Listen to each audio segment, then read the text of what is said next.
이번 영상은 리딩 지저스 3권의 네 번째 수업으로 시편을 살펴보는 세 번째 시간입니다. 오늘은 총 5권의 책으로 나누어진 시편의 구조를 살펴보며 그 중에서도 시편 1권과 2권의 중심 내용을 함께 공부해 보겠습니다.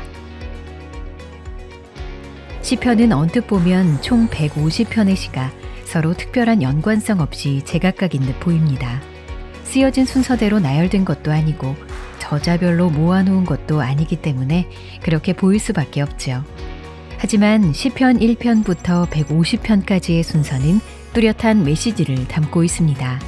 그리고 정교한 구조와 분명한 목적을 가지고 5권으로 묶여 있죠. 각 권의 메시지가 모여 시편 한 권의 전체 메시지를 드러냅니다. 이번 영상에서는 먼저 시편의 전체 구성과 1권과 2권이 내포한 신학적 메시지에 대해 알아보도록 하겠습니다.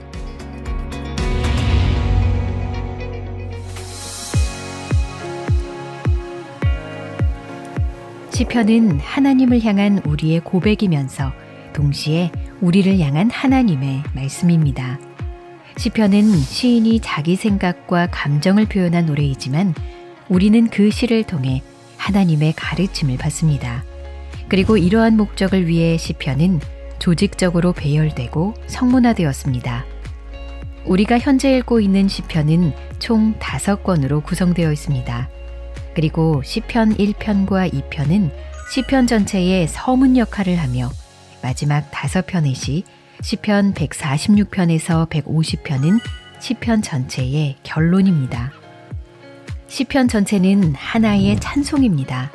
각각의 시편이 그 내용은 달라도 찬양하는 어조가 담겨 있고 총체적으로 찬양을 향해 나아가기 때문에 그렇습니다. 우선 시편 각 권의 끝에는 마지막을 알려주는 표시가 있는데 송축할지로다, 아멘, 찬송할지어다라는 찬양으로 마감됩니다. 그리고 시편의 마지막 6편의 시, 시편 145편에서 150편은 극도의 절정으로 할렐루야와 주를 찬양하라라고 반복해서 외치며 대찬양의 축제로 시편의 대미를 장식합니다. 시편을 5권으로 나눈 데는 모세오경에 대응하는 목적이 있습니다. 즉, 시편의 5권은 모세오경을 의도적으로 반영한 것입니다. 그렇다고 모세오경과 시편 각 권이 1대1로 대응한다는 말은 아닙니다. 시편의 찬양과 기도는 모세오경, 즉 하나님의 율법을 바르게 이해할 때 비로소 바르게 행해질 수 있다는 뜻입니다. 즉 율법에 비추어 시편을 읽고 노래해야 한다는 것이죠. 시편 1편은 이 점을 자명하게 밝힙니다. 복 있는 사람은 오직 여호와의 율법을 즐거워하여 그의 율법을 주야로 묵상하는도다. 모세오경에 계시하신 것과 동일한 하나님의 명령이 시편 전체 구성에도 심기도록 의도하고 있습니다. 따라서 우리는 율법을 거울 삼아 시편을 이해해야 합니다.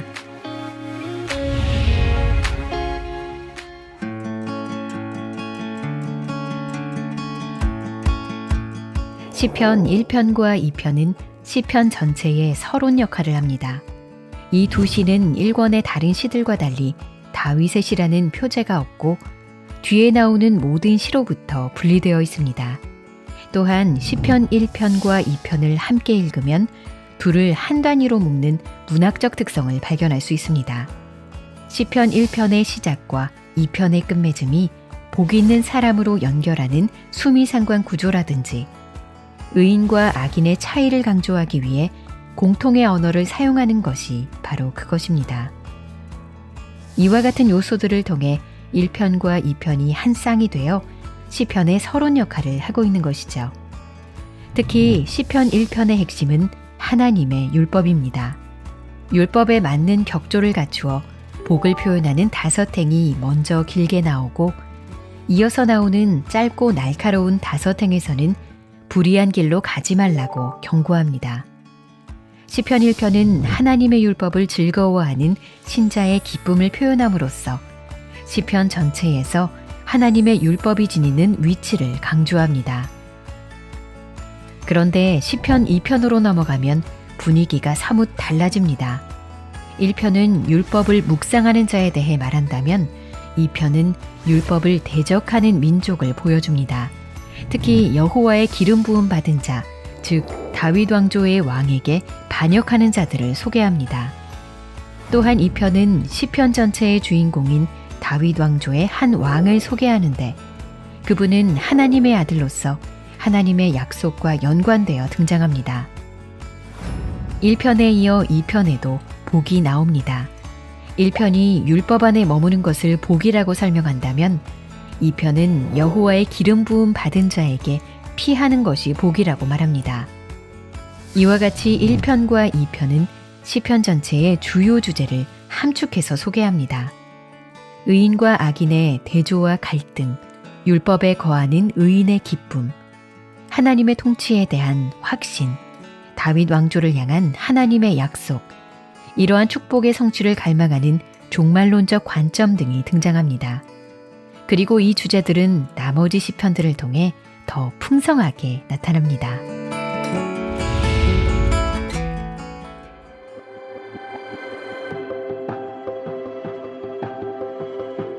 시편 1권의 거의 모든 시편은 다윗의 시이고 1권의 가장 두드러진 내용은 의인과 악인 간의 갈등입니다.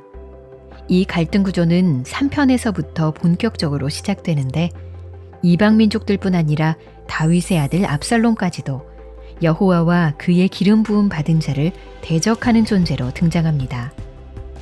시편 1권은 악인과 의인의 대립을 주로 다루고 있음에도 의인에 대한 직접적 언급은 비교적 적게 나타납니다. 그 이유는 의인이 시인의 음성으로 등장하기 때문입니다.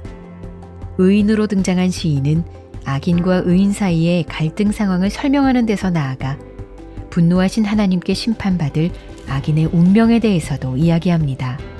이는 1편에서 설명한 의인의 길과 악인의 길의 대조를 상기시킵니다. 1권의 마지막 시편인 41편은 1권을 마무리하면서 1편과 2편의 주요 용어를 반복해서 사용합니다. 41편의 복 있는 사람은 시인 자신, 즉 다윗이며 다윗은 그의 원수들뿐 아니라 가까운 친구들에게까지 위협을 받는 상황에 처해 있습니다. 그러나 그의 의로움은 여호와께서 그를 보호하신다는 사실로 입증됩니다. 주께서 세우신 다윗 왕을 대적들이 둘러싸지만 하나님께서 그를 보호하시기 때문에 대적들은 그를 이기지 못합니다. 다윗은 자신이 건진받을 것을 확신하며 여호와 하나님을 찬양합니다. 시편 41편은 악인의 심판자이시며 기름 부음 받은 자와 자기 백성의 구원자이신 하나님, 그 하나님 안에서 피난처와 소망을 찾도록 독자들을 가르치면서 1권을 마감합니다.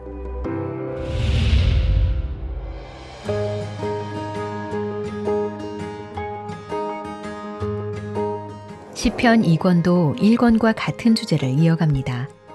2권의 문을 여는 42편과 43편은 시인의 깊은 탄식으로 시작합니다. 자신을 조롱하는 대적들의 승리 앞에서 낙심한 시인은 하나님께 버림받은 것 같은 심정을 토로합니다. 그러나 그 와중에도 그는 여전히 하나님을 신뢰하는 모습을 보입니다. 하나님께서 자신을 건지실 것을 확신하며 하나님께 소망을 둔 것이죠. 2권의 마지막인 72편에 이르면 의인이 품고 있는 소망이 구체화됩니다. 새롭게 등장할 왕에 대한 기대감 때문이죠. 시편 72편은 솔로몬의 시편으로 하나님께서 다윗과 맺으신 언약이 그의 아들에게 이어지고 있음을 보여줍니다. 따라서 다윗의 후손으로 장차 오실 의로운 왕에 대한 기대가 강하게 나타납니다. 장차 오실 의로운 왕은 새 창조를 일으켜 온 나라를 풍성하게 만들 것입니다. 시편 1편에서 시냇가에 심은 나무가 열매를 맺듯이 말입니다. 또 그는 바다 끝에서부터 땅 끝까지 온 열방을 다스릴 것입니다. 시편 2편에서 기름 부음 받은 자의 소유가 땅 끝까지 이르게 되는 것 같이 말이지요. 이렇듯 시편 2권은 탄식으로 시작하지만 새로운 왕에 대한 부푼 기대와 찬란한 소망으로 마무리됩니다.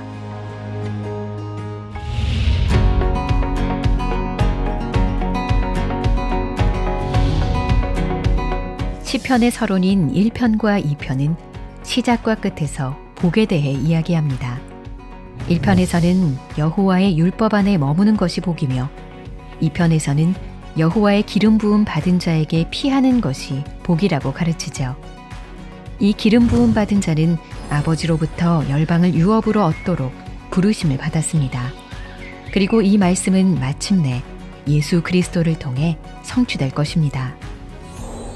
하나님의 아들이신 예수 그리스도는 기름 부음 받은 자이자 궁극적인 메시아로서 모든 민족이 주님 안에서 궁극적인 복, 즉 구원을 얻게 하십니다.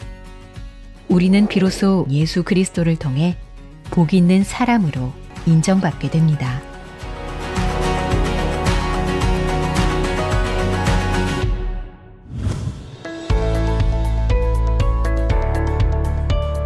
다음 영상은 리딩 지저스 3권의 5번째 수업으로 총 5권의 시편 중 3권, 4권, 5권의 중심 주제를 살펴보고 한 권으로서의 시편이 우리에게 어떤 메시지를 전하는지 알아보겠습니다.